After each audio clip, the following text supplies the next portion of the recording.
जय हिंद दोस्तों। 90 शब्द प्रति मिनट डिक्टेशन स्टार्ट।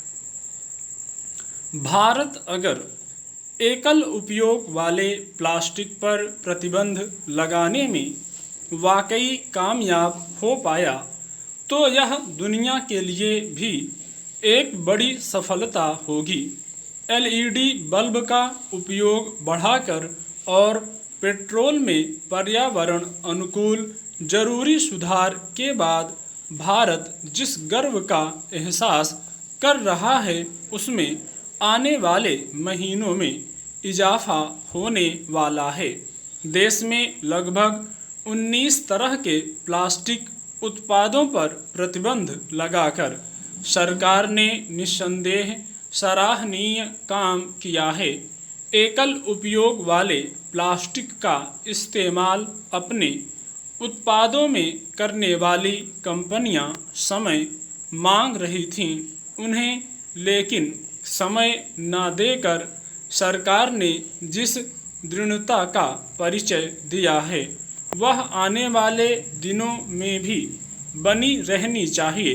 लगभग 1.4 अरब लोगों के इस देश में अनेक उत्पादों का कलेवर बदलने वाला है। पिछले वर्षों में प्लास्टिक का इस्तेमाल कम करने की कोशिशें हुई तो हैं, पर बहुत कामयाबी नहीं मिली है। प्लास्टिक की सहज उपलब्धता और किफ़ायती होने की वजह से इसका इस्तेमाल रोके नहीं रुक रहा है।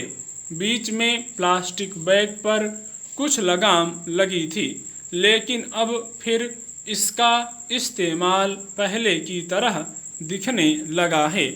अब समय आ गया है कि सरकार पूरी कड़ाई से इस प्रतिबंध को लागू करे। खतरनाक बात यह है कि भारत सालाना लगभग 1.40 करोड़ टन प्लास्टिक का उपयोग करता है। प्लास्टिक कचरे के प्रबंधन के लिए एक संगठित व्यवस्था का अभाव है और देश में जगह जगह प्लास्टिक कचरा फैला दिखता है। कई जगह यह मुसीबत बन चुका है। हम यह समझने को तैयार नहीं हैं कि अगर प्लास्टिक को ठीक से ठिकाने लगाया जाए तब भी कई साल लग जाते हैं। अगर ठिकाने न लगाएं तो मानव जीवन खतरे में पड़ सकता है। भारत ही नहीं, दुनिया भर में अनुचित तरीके से फेंके गए बैगों से जल प्रदूषित हो गए हैं, सीवर बंद हो गए हैं और समुद्री जीवों पर भी बहुत बुरा असर पड़ रहा है। संयुक्त राष्ट्र का अनुमान है कि 2050 तक महासागरों में मछलियों से ज़्यादा प्लास्टिक होगा। अतः जरूरी है कि दुनिया युद्ध स्तर पर प्लास्टिक के उपयोग को कम करे और धरती को स्वस्थ मानव जीवन लायक बनाए रखे। जो थोड़ा सा प्लास्टिक रहे उसे बार बार उपयोग लायक बनाया जाए। संयुक्त राष्ट्र लगातार बताता आ रहा है कि प्लास्टिक की थैलियों से ग्लोबल वार्मिंग को बढ़ावा मिल रहा है। अगर प्लास्टिक लगातार सूर्य के प्रकाश के संपर्क में आता है तो ऐसे प्लास्टिक की सतह से 2 ग्रीन हाउस गैसों मीथेन और एथिलीन की बड़ी मात्रा पैदा होती है।